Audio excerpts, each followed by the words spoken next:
सवर्ण भारतीय नहीं बल्कि विदेशी लोग हैं।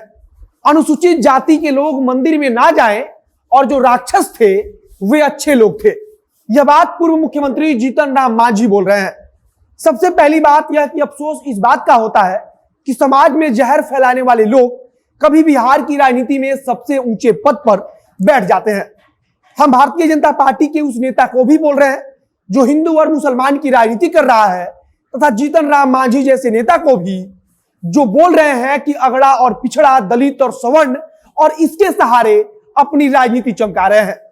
अगर किसी भी जगह और किसी भी समाज के अंदर किसी भी व्यक्ति के साथ जाति के आधार पर भेदभाव होता है तो आप उसका विरोध कीजिए, लेकिन इसका मतलब यह तो नहीं कि आप किसी भी जाति पर सवाल खड़ा कर देंगे। अगर आज के समय में कहीं भी भेदभाव होता है तो उसका विरोध हर समाज के लोग करते हैं और उसमें अगड़ी पिछड़ी शब्द शामिल होते हैं। जब मंदिर में किसी बच्चे को दलित के नाम पर घुसने नहीं दिया जाता या फिर वह घुस जाता है और उसके बाद कुछ भी अपमानजनक होता है, तब हम खुद उसके विरोध में बोलते हैं। और जब बच्चे के घुसने से मंदिर धोने की बात आई तो जनता जंक्शन ने भी उसका विरोध किया था। लेकिन जीतन राम मांझी जी अब एक से बढ़कर एक विवादास्पद बयान दे रहे हैं और हैरानी तो तब होती है जब हर बात पर लोगों को पाकिस्तान भेजने वाले भारतीय जनता पार्टी के नेता इस बात को चुपचाप सुन लेते हैं। उधर उप मुख्यमंत्री तारकिशोर प्रसाद पर भ्रष्टाचार का आरोप लगा है, लेकिन इधर सवर्ण और दलित करने से फुर्सत नहीं मिल रहा है। आप राजनीति को समझिए कि जिस भाजपा के नेता हर समय लोगों को पाकिस्तान भेजने पर आतुर होते हैं, वे भी इस मामले पर मुंह बंद कर बैठे हुए हैं। अब नमस्कार, मेरा नाम है मोहित कुमार सिंह और आप देख रहे हैं हमारा विशेष कार्यक्रम एक्सप्लेनर। कोविड के दूसरी लहर में आरटीपीसीआर टेस्ट जो है सो लिए हो, लेने के बाद जो है सो 2 दिन के बाद रिजल्ट जो है सो इमीडिएट वो हमको अवेलेबल कराए। रिजल्ट में हम पॉजिटिव पाए गए। पॉजिटिव रिजल्ट होने के बाद जो है तो सबसे बड़ी समस्या ये हुई कि अब हम इसका ट्रीटमेंट कहाँ से कराएं। ये सबसे परेशानी वाली बात यही हुई। उसके बाद हनुमान जी से हम इस पर कंसल्ट किए, बातचीत होने के बाद जो है तो उन्होंने हर एक तरह से सपोर्ट करना शुरू किया। हनुमान ऐप को डाउनलोड करें और इसका बेनिफिट आप उठाएं। पूर्व मुख्यमंत्री जीतन राम मांझी ने एक ट्वीट किया जहां लिखा था कि ये जो हम कह रहे हैं बस सदियों का दर्द है, गुस्से का। अब तक हमने इजहार कहां किया। धर्म के राजनीतिक ठेकेदारों की जबान ऐसे मामलों पर चुप हो जाती है। अब कोई कुछ नहीं बोलेगा क्योंकि धर्म के ठेकेदारों के पसंद नहीं कि दलित मंदिर में जाए, दलित धार्मिक काव्यों पर टिप्पणी करे। इसके नीचे जीतन राम मांझी जी की तरफ से कुछ पेपर के कट लगाए गए हैं जिसमें भेदभाव वाली खबर छपी है। यह सब कुछ करने के बाद जीतन राम मांझी जी ने कह दिया कि सवर्ण तो विदेशी लोग हैं, अनुसूचित जाति के लोग मंदिर में ना जाएं, और आगे यह भी कह दिया कि जो राक्षस थे वे अच्छे लोग थे। जब जीतन राम मांझी ने श्री राम के अस्तित्व को नकार कर उनके अस्तित्व पर सवाल उठाया था, तब इस पर प्रतिक्रिया देते हुए भारतीय जनता पार्टी के विधायक हरिभूषण ठाकुर बचौल ने उन्हें जीतन राम मांझी की जगह जीतन राक्षस मांझी नाम रखने का सुझाव दे दिया था।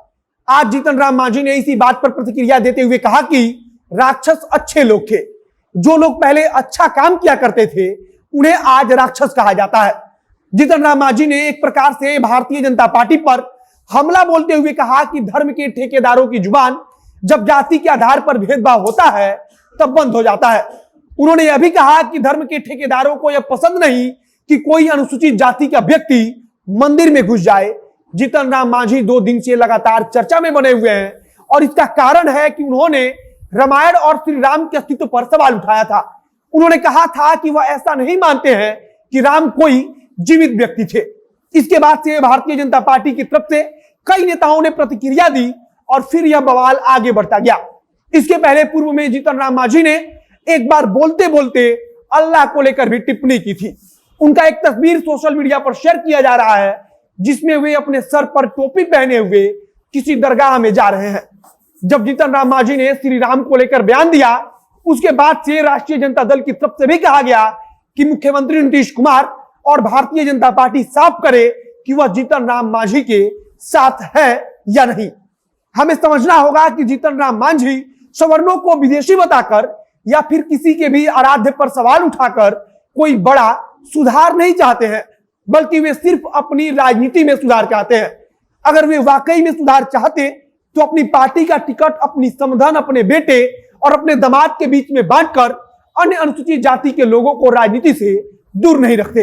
अगर वे वाकई में अनुसूचित जाति के लोगों का कल्याण चाहते तो आम कार्यकर्ताओं को अपने पार्टी का टिकट थमाते और उसको भी राजनीति में आगे बढ़ाते। हमको कमेंट बॉक्स में गाली देने से पहले आप अपने नेता जीतन राम मांझी से पूछिएगा कि अगर भारतीय जनता पार्टी के साथ विचारधारा नहीं मिल रही है तो उसके साथ क्यों सत्ता में बने हुए हैं? क्यों नहीं सड़क पर उतरकर और ग्रामीण इलाकों में जाकर अनुसूचित जाति के लोगों को जागरूक करते हैं और उन्हें उनके अधिकारों से परिचित कराते हैं? आज भारतीय जनता पार्टी के बड़े नेता मुंह बंद किए हुए हैं, लेकिन अगर जीतन राम मांझी की जगह कोई और होता तो अब तक भाजपा के नेता किसी दूसरे मुल्क का टिकट उसे भेजने के लिए कटा चुके होते।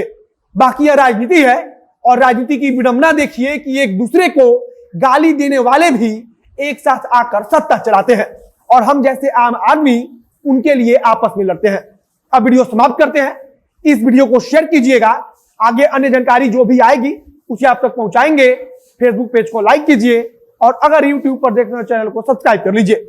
बाकी मिलते हैं फिर बहुत जल्द अगले वीडियो में। कैमरे के पीछे खड़े ओम प्रकाश और मैं मोहित कुमार सिंह। बहुत बहुत धन्यवाद।